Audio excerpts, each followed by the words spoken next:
Hey there movie fans, I'm John Andersen, and in continuing my series on the Pirates of the Caribbean franchise, leading up to the release of Dead Men Tell No Tales this May, we already took a look at the original trilogy, which if you haven't seen my reviews of those films, be sure to click the card above for a link to the playlist.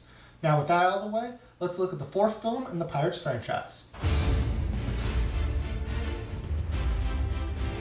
Pirates of the Caribbean on Stranger Tides was a spin-off sequel that nobody asked for, especially since the original trilogy ended with a pretty good sense of finality, but since the franchise did gangbusters overseas, it was inevitable that we would get a follow-up. On Stranger Tides begins, I assume, a few years after the events of At World's End, where Captain Jack is back with a mix of old and new characters in search of the Fountain of Youth. Now this film hinges on Johnny Depp as Captain Jack Sparrow, and is he able to carry this film basically on his own? Well, not exactly.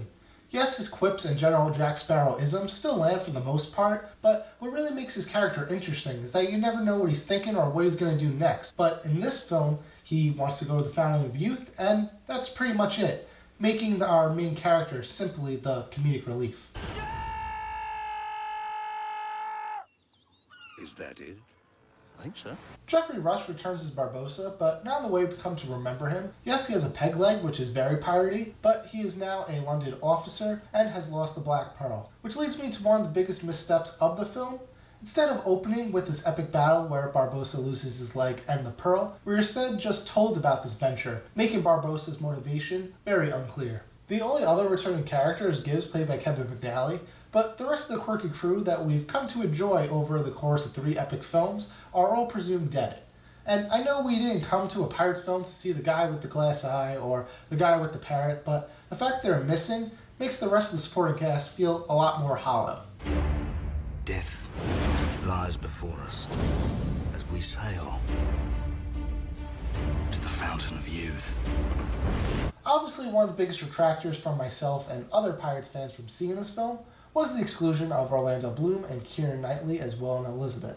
However, in the film's defense, Elizabeth was raising their child, which best to keep him out of the Pirates' world, and Will was tending to the Flying Dutchman duties, so really both characters had no business being in this film. But the fact that they don't even get a mention even furthers this film from the original trilogy, leading to a very rushed love story between the preacher and the mermaid, which feels very forced and doesn't fill the void of these beloved characters. In terms of new characters, we have Penelope Cruz as Angelica, who isn't bad to look at, and has one of the more entertaining action sequences in the film where she's impersonating Jack, and we get a sword fight that's very reminiscent of the battle between Jack and Will from the first film. But besides the fact that she's trying to save her father from a very contrived prophecy, and a very cloudy backstory between her and Jack, there isn't much more to her character.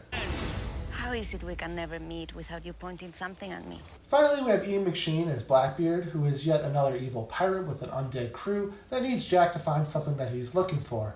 Now, Davy Jones wasn't the best villain, but at least had a little bit of depth with the Calypso angle that granted didn't make a lot of sense, but he always had Beckett to fall back on, who was a much better villain. However, Blackbeard is somehow less interesting than his daughter, and that may have to do with the fact that we never saw the feud between him and Barbossa, or his powers fully realized, which brings me to the biggest issue of this film, is for a franchise notorious for pirates sailing the open sea, they basically spend the entire runtime on land, even with a mermaid subplot, which I just don't understand.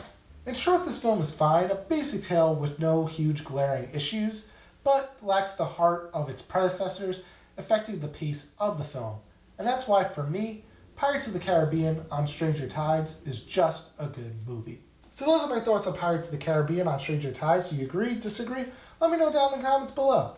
And be sure to click right here to see what I have planned for the rest of this month, and click over here to see my reviews from last week on Ghost in the Shell and The Boss Baby.